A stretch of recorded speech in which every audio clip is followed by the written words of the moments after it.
সোমবার রাতে ঘটল অবিশ্বাস্য ঘটনা। ইসরায়েলের দখলকৃত জেরুজালেম শহরে রীতিমতো আলোর গতিতে নেমে আসলো ইরানি মিসাইল,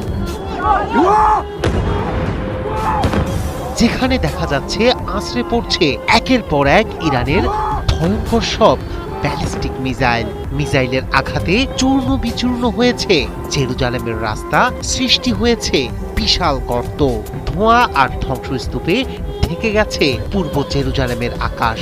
আতঙ্কে ছোটাছুটি করছেন মানুষ, কেউ আশ্রয় খুঁজছেন, কেউ স্বজনের খোঁজে ছুটছেন হাসপাতালের দিকে, আর ধ্বংসস্তূপ সরাতে হিমশিম খাচ্ছেন উদ্ধার কর্মীরা।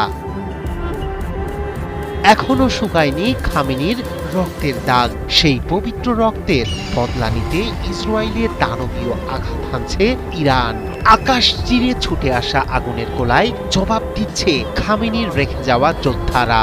গভীর রাতের নীরবতা ভেঙে একের পর এক ব্যালিস্টিক মিসাইল ছোড়া হচ্ছে ইসরায়েলের দিকে। তেহরানের বার্তা স্পষ্ট, এই হামলা প্রতিশোধের, এই আগুন জবাবের। সংবাদ মাধ্যম আল জাজিরা জানিয়েছে, নতুন করে যে ব্যালিস্টিক মিসাইল ছুঁড়েছে তেহরান, তার একটি সরাসরি আঘাত হানে জেরুজালেমে। হামলার আগে পূর্ব জেরুজালেম জুড়ে বেজে ওঠে সতর্কতামূলক সাইরেন। কয়েক মিনিটের মধ্যেই বিকট বিস্ফোরণে কেঁপে ওঠে পুরো এলাকা। 1967 সালের 6 দিনের আরব যুদ্ধের পর জেরুজালেম দখল করে নেয় ইসরায়েল। ফিলিস্তিনিদের কাছে শহরটি ঐতিহাসিক ও ধর্মীয়ভাবে গুরুত্বপূর্ণ। এখানে অবস্থিত ইসলামের প্রথম কিবলা পবিত্র আল আকসা মসজিদ। তবে হামলা শুধু জেরুজালেমেই সীমাবদ্ধ নয়, পুরো ইসরায়েলকে লক্ষ্য করে 1 ঘন্টার মধ্যে অন্তত 3 দফা মিসাইল ছোড়ে ইরান। দেশ জুড়ে বেজে ওঠে সাইরেন। দক্ষিণাঞ্চল সহ বিভিন্ন এলাকায় মানুষ ছুটে যান বাংকারে।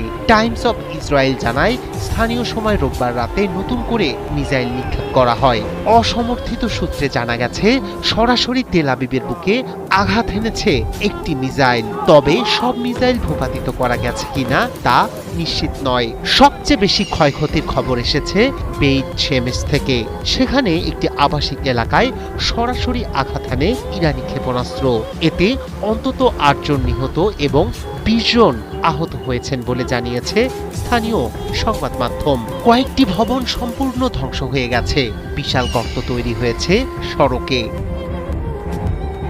ধ্বংসস্তূপে আটকে পড়াদের উদ্ধারে কাজ করছে জরুরি সেবা বিভাগ। আহতদের দ্রুত নেওয়া হচ্ছে হাসপাতালে। এলাকা জুড়ে চলছে তল্লাশি অভিযান। মধ্যপ্রাচ্যে উত্তেজনা নতুন মাত্রা পেয়েছে। খামেনি হত্যার জবাবে ইরানের এই সরাসরি মিসাইল হামলা পরিস্থিতিকে আরো জটিল করে তুলেছে। ইরানের বক্তব্য স্পষ্ট, এই সংঘাতকে সীমিত অভিযান হিসেবে দেখছে না তারা, বরং পূর্ণাঙ্গ যুদ্ধের সম্ভাবনা মাথায় রেখেই প্রস্তুতি নিচ্ছে তেহরান। হিজবুল্লাহ হুতিদের মতো মিত্র গোষ্ঠীগুলো তেহরানের সঙ্গে একত্রতা প্রকাশ করেছে। ফলে পরিস্থিতি আরো বিস্তৃত হওয়ার আশঙ্কা উড়িয়ে দিচ্ছেন না বিশ্লেষকরা। রায়হান কবির, শুভ্র, ৭১।